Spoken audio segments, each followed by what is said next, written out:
आज पूरे देश में जिस तरह के हालात हैं, इन हालात में माइनॉरिटीज़ और ख़ास तौर पर मुसलमानों के लिए बहुत ख़तरनाक सूरत हाल समझ में आती है। मुल्क के होम मिनिस्टर अमित शाह ने पार्लियामेंट में ये ऐलान किया है कि हम NRC पूरे मुल्क में लागू करेंगे और जिन लोगों के पास अपने हिंदुस्तानी होने का कागज़ी सबूत नहीं होगा उन्हें हिंदुस्तान से बाहर कर दिया जाएगा। ऐसे हालात के अंदर मुसलमानों से जमीयत-ए-उलमा हिंद के प्लेटफार्म से एक ज़िम्मेदार होने की हैसियत से मैं ये अपील करता हूँ कि हम लोग संजीदगी के साथ इस बात को समझें और अपना और अपने बच्चों का मुस्तकबिल महफूज करने के लिए वो सारे कागजात फराहम करके महफूज रखें जिससे अपनी हिंदुस्तानी शहरियत साबित होती है।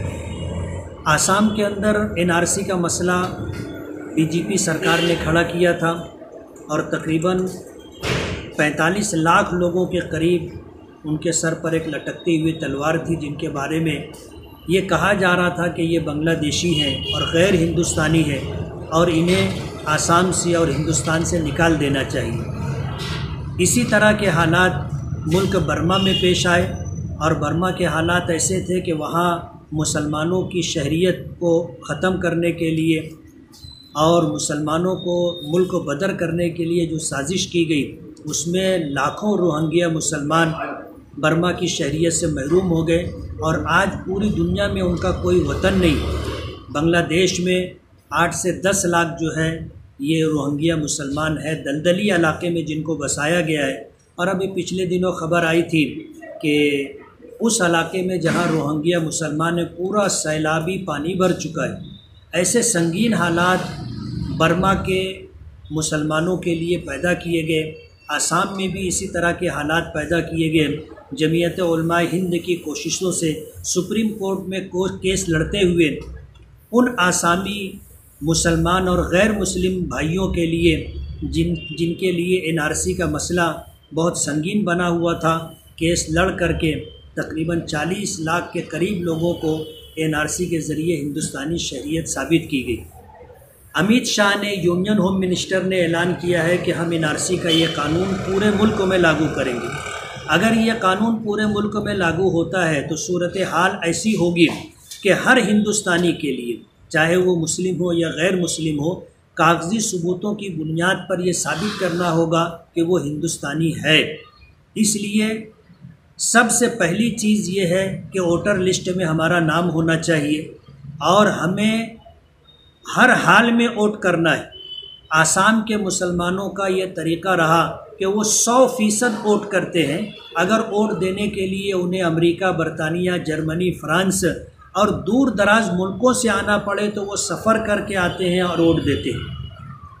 और ये कानून मुल्क में लागू किया जाएगा कि जो वोट देगा उसका नाम वोटर लिस्ट में रहेगा, जो वोट नहीं देगा उसका नाम वोटर लिस्ट से ख़त्म कर दिया जाएगा। और जब वोटर लिस्ट में नाम नहीं होगा तो आप अपने हिंदुस्तानी होने का एक सबूत खो देंगे।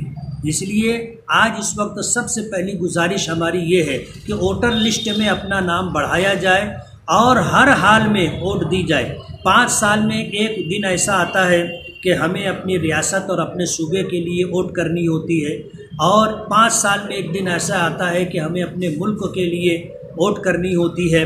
हम वो दिन सब काम छोड़ करके फारिग करें और उस दिन हम वोट देने का, वोट डलवाने का काम करें। वोटर लिस्ट में हमारा और हमारे घर के हर फर्द का नाम होना चाहिए। इसलिए कि अगर वोटर लिस्ट में नाम नहीं होगा और NRC के ज़रिए अगर आप अपना हिंदुस्तानी होना साबित नहीं कर सके तो आपको वोट देने के हक़ से महरूम कर दिया जाएगा। आपके बच्चों को स्कूलों में दाखिला नहीं मिलेगा और आप हिंदुस्तान में किसी किस्म की कोई जायदाद ख़रीदो फ़रोख्त नहीं कर सकेंगे।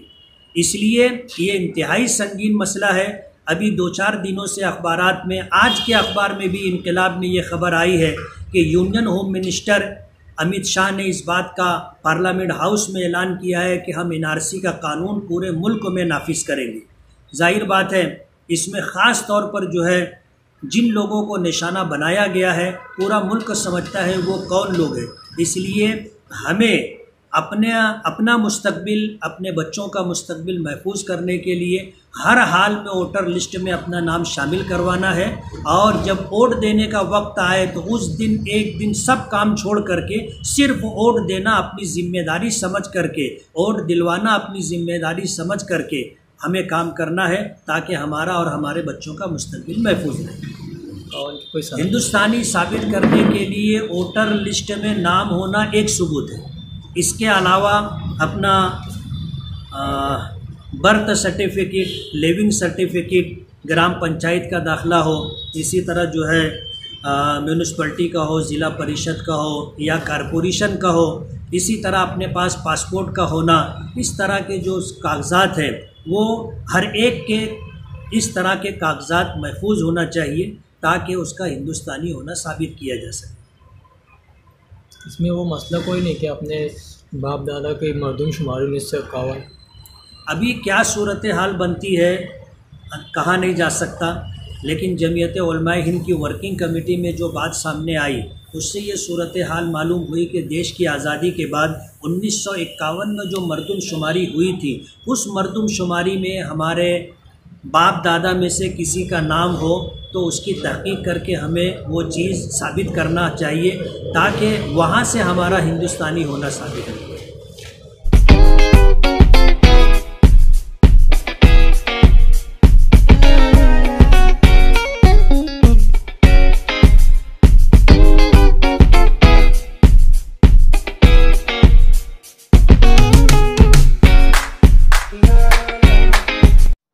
अस्सलाम वालेकुम मोहतरम नाज़रीन, हम इस वक्त सारा हॉस्पिटल ख्वाजा गरीब नवाज ब्रिज के बिल्कुल सामने पावर हाउस के पास मौजूद है, जहां हम हॉस्पिटल के ज़िम्मेदार अहम रुकन वारिक बेग साहब आपके सामने ज़ाहिर ख्याल करेंगे कि रोज़ाना हॉस्पिटल में कौन से डॉक्टर साहबान अपनी खिदमत अंजाम